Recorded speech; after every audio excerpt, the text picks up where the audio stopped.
Daisy's probably one of the most challenging horses that I've ever worked with. Not because she's difficult or because she's aggressive or fearful, but because by the time Daisy came to me as a 10-month-old, I was already working in the field of equine-assisted learning and understood how important and valuable it is to allow the horses to express themselves naturally. Just letting them be who they really are. I was challenged to find a way to invite Daisy into training that didn't involve fear or dominance-based patterns, which I, like many others, have been guilty of using in my past with some of my other horses. It's the way we were taught, it's the way we were brought up.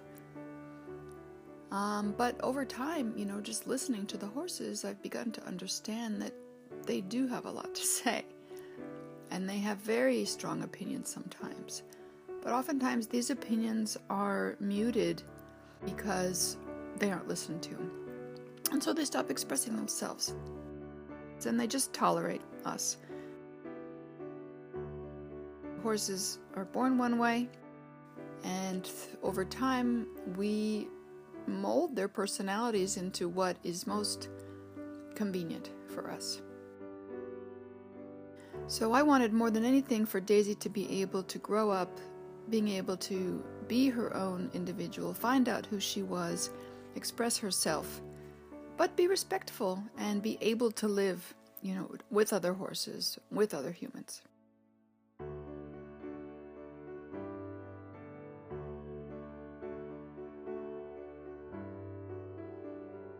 She roamed on a large territory of over 15 hectares with 7 other horses, learned how to make friends, to go in and out of conflict, to run, to be happy, learned what she liked, what she didn't like. And she learned to interact with humans.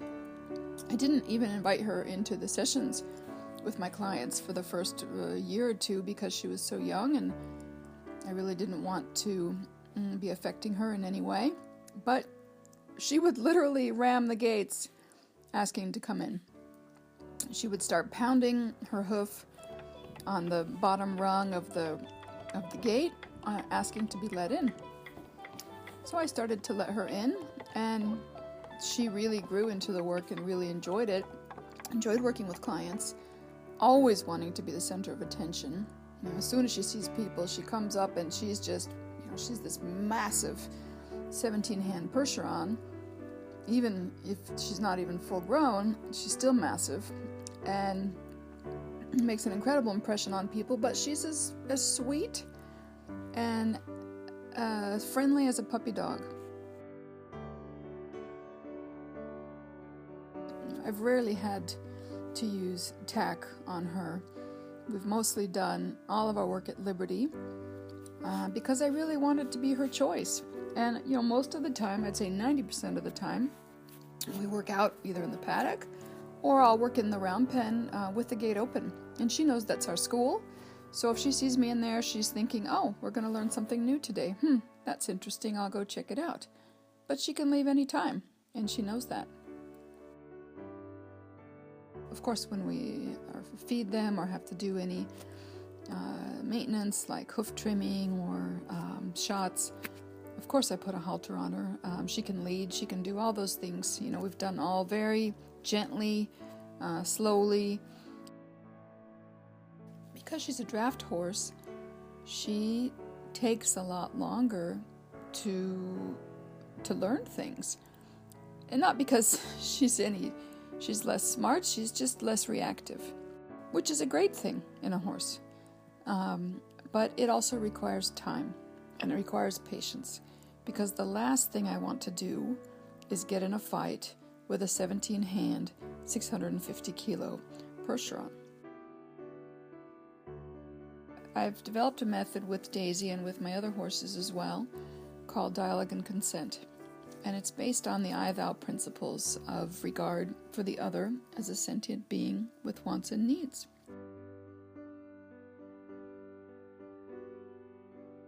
It's been a very interesting experiment for us with Daisy, because I never wanted to break her. I never wanted to break her spirit. I never wanted to break her love of people. And most importantly, whatever it is that we're working on, I don't want it to get in the way of the relationship. So the relationship is the ultimate goal, and all other training with her I have facilitated as a way to deepen this relationship.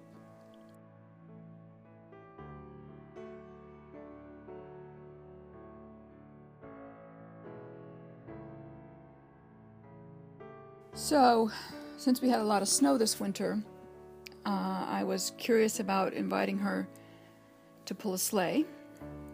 She's a draft horse after all. She was built for this work. She was bred for this work, and she's bound to be good at it. Plus, I think she really needs a role. I think all horses would like to have a role. And now that doesn't mean they need to be ridden or they need to be, used in any way. But whether it's in their herd or it's with their humans, I think they like to know that they have a purpose. So I've been training her to pull a sleigh. We have these very simple, where we live in Russia, in this very remote Russian village, we have these very simple old-fashioned sleighs, perfectly suited to our roads, which are quite bumpy and full of ruts, and so they really soften and buffer the impact on the horse's shoulders and back when they're pulling the sleigh.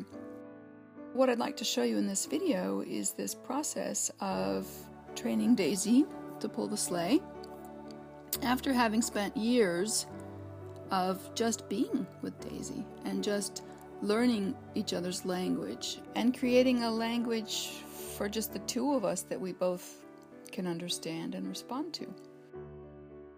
In this process, I've used only praise, never force or making Daisy do something. I've always invited her to come with me, and if she wants to leave at any time, she can. I make it pleasant, of course, for her to be with me. We share a lot of good feelings together. I scratch her a lot, especially in the beginning when we're learning something new. I might spend more time on the praise than we did on the whatever it is that we're working on. So she's eager to be with me and eager, to learn more. At the end of our sessions, I will give her a treat, and if there's something that's really hard or that has no value for her, I'll also give her a treat. More of a distraction, really, like the hoof trimming or shots or anything like that. So one of the first challenges was getting Daisy away from the herd. She's spent her whole life with the herd, and she didn't want to spend any time away from them. So rather than just, putting her in a sleigh and trying to take off with her, obviously this has been a slow process of getting her used to just being with me and trusting me and getting her to go out into the woods. First we did it with another horse. I'd go out, I'd ride one of my horses, and she'd just come along. So she'd learn to explore. I've spent a lot of time helping Daisy become more comfortable with the idea of being away from the herd, trying to help her understand that she's not alone, that I'll be there for her, that I'll be her sentinel. And if she's uncertain, she can ask me. And sometimes I'll ask her. It's a two-way street. If I'm uncertain about something, how does this feel? Does this look like a good thing to do? And she might, and she might not agree. So I try to take that into account as much as I can. I also let her take the initiative a lot. Sometimes I'll have in my mind that we're going one way, and she'll say, well, no, I'd really rather go the other way. We'll get to the same spot in the end, but I'd rather go the other way. And so I say, okay, let's do it your way. And giving her time. Probably one of the biggest things for this horse, and for any horse, is to give them time. to give them time to understand what it is that we're asking, to respond, maybe not always the way that we expect or want, and to release. Now, I know in horsemanship we talk a lot about release, in terms of pressure release. That's not the kind of release I'm talking about. I'm talking about when she gets it, when the stress has gone by, or maybe she's fearful of something, and that's why she's not moving forward. So I give her time to assess the situation. When I see that she's assessed it and she feels comfortable and she puts her head down, she's let her breath out, she's become soft, well then I'll say, okay, let's try again. And then she's ready. If I had tried to do that when she was looking about, particularly, when we're in the early times, early rides out, it would have just been me trying to instill more fear in her than whatever else was causing her fear. So fear overcoming fear is in my mind a recipe for disaster and danger. So it was more about, if she was fearful of something, calming. Okay, let me validate your fear, try to figure out the source of it. What can I do to help you? And now that it's passed, let's calm down, let's have a moment, let's take an out breath, and now let's go. And for her, sometimes that can take several minutes or 10 minutes. It's not a quick thing, and that's okay, because we are creating a foundation. We are not in a hurry. I am going to be with her for as long as I live and as long as she lives. So there's no hurry for me to train her this by next week, or make sure she knows how to do this by next year. First steps, to get Daisy out on her own, I would just lead her out. We might not make it very far. We might not make it past the end of the property. And then I would just wait and stand. And she would be, ears perked and looking around and whinnying to the other horses. And I would just set the intention that, okay, Daisy, we're just going to walk down to that little paddock down there where there's all that yummy fresh green grass. Remember where we've been before? We'll just go down there, have a little bite, and we'll come back. How's that sound to you? And I let her know that, we're going to go this way, but whenever you're ready. There's no hurry. So finally, I'll see her let out a sigh. Her head will drop. She'll take a few steps. And I think the first time that we went out with just the two of us, it probably took us half an hour to walk 300 meters. But that was okay. And once we were there, she had a bite to eat and she wanted to come running back. But no, let's walk. Let's just calm. We'll get there eventually. Let's walk. Second time, much easier, much faster. Third time, we even went past the area that we'd already stopped at. We just kept going. And she was fine with that. And this was all, just me leading her with a lead rope. That's been really supportive to her because she's, learned that this can be fun. We have to go through these baby steps of learning to pull a sleigh or to carry a rider so that we can have a lot more fun and go out and explore the world together. I'd be happy to do it, by your side if that's what she ends up choosing, but we could go a lot faster and a lot further if you'll just agree to carry me.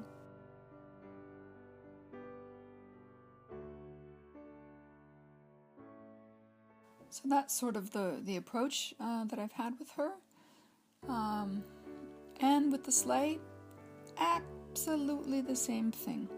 Okay, the biggest challenge was just getting her at first to stand still so we could harness her, because she's so used to having her head, having her freedom, and suddenly you're trapped in this contraption which, it's dangerous. I can't just let her go wherever she wants, because literally she could kill me when I'm standing in front of her. If she decided to take off and hit me with the sleigh or run over me with the sleigh, that's it. So just being still. It took two of us at first. I would just stand with her and reassure her and hold her while my assistant helped to harness up the sleigh. And then I'd take her out. Now, again, she wouldn't go because it's away from the herd. Why would she go away from the herd if she's been with the herd her whole life? So we experimented with taking baby steps going out off the property.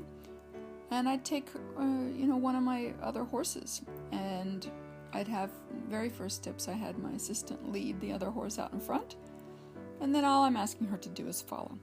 And at this point, I don't need anything else. I just need her to get used to the weight of the sleigh, to get comfortable with pulling it. It's a new skill, okay? She needs to learn the most comfortable position for her to be in to pull this sleigh, what the sleigh might do when she stops and all these things. And so if she's trying to be worried about going out on her own and, being away from the herd, being in a new place, and pulling this sleigh, again, that's a recipe for disaster. So baby steps, let's just get used to one thing at a time. So my first goal was just to get used to the sleigh. So we did that a few times, once a day, not for long. We'd just go out and she'd pull the sleigh and I'd be on the sleigh.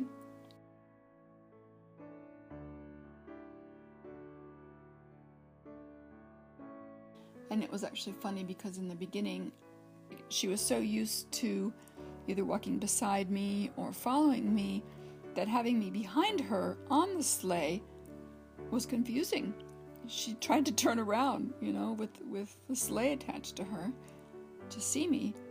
So the first few times, actually, what I did is I just walked out front and she walked behind me and pulled the sleigh. So I'm just asking her to get used to the weight of the sleigh at this point and just to move. What's it feel like to move with the sleigh? So after that, we went out and experimented with off the property with her following behind another horse. And then on the way back, obviously it's going to be a lot easier for her because she's going home.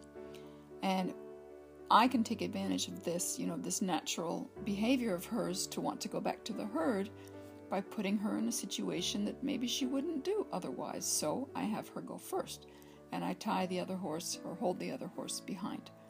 And we did this a few times. And then eventually that felt comfortable enough that I could take her out away from the herd and away from the barn with the other horse tied behind us, and she would take the lead and she would go out first. Now she's not, she's pretty confident, but she's not overly confident. She's not ready to just go out and lead. She likes to think that she can be the herd leader. She likes to boss people around, but when you put her out in front and say go, she doesn't have a lot of experience with that. I mean, she's a youngster. And because I'm training her bitless, I really do have to take baby steps. I'm mostly using voice commands, lots of praise. If she does something right, I'll scratch her with this little stick I have that's got a rubber glove on the end. And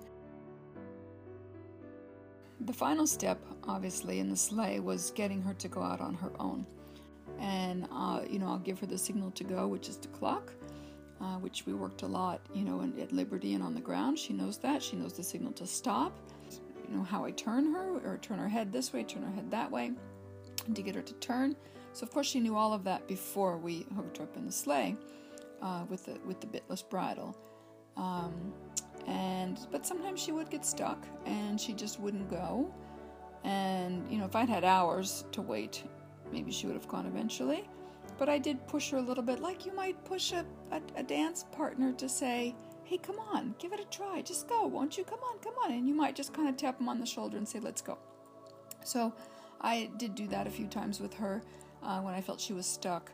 And I would give her the command to go. And then if nothing happened, I would follow it up with tapping her with the glove. And the reason I use the stick with the glove is because it reminds me that this really is an extension of my arm, not a whip. So I'm just saying, come on, let's go. Come on, you can do it. And giving her a little nudge. And then using that same stick to scratch her and say, good job. That was really awesome. Thank you so much. And of course, every session ends with abundant praise, scratching, thank you. I'm so appreciative of all that you gave me and the effort that you put into that today. Can't wait to try it again. And let her out back with the herd and let her do her thing and run and roll and yawn and whatever it is that she needs to release that she couldn't do when she was hooked up in the sleigh. So, and I think that release is huge, because allowing them to just, right after the session is over, just go run with the herd, be horses, shake it all off. That's what helps the learning sink in. And that's what makes them understand that, okay, this discomfort that I've been feeling, this, inability to do anything I want because I'm encumbered with this harness and this sleigh, well, it's only temporary. And gee, it was quite fun to go out and explore the woods. And gosh, I could bring my friend Laura along too. And now I'm back with the horses. So, that reassuring that, whatever we have to make it through these next steps to learn, you're still going to be able to go back and be yourself and be with the herd. Because horses don't understand, the first time that you put them in a saddle, for example, or you put them in a harness. Maybe they think that that's now the way they have to live always. So, little tiny doses, staging it as, let's have a little experiment. How did that go? Let's keep it within the I, thou, the respect, the mutual respect and regard. If it doesn't feel right, let's take a step back, pause, understand how we might be able to do it differently. Or maybe we don't today. Maybe we stop and we say, let's try it again tomorrow, maybe when we're both feeling a little bit better about this. So, thank you for listening. Now that the snow is all melted and I won't be able to work with Daisy in the sleigh until next year, I've started to train her under saddle, and I'll be happy to share any footage that I can get in the coming weeks.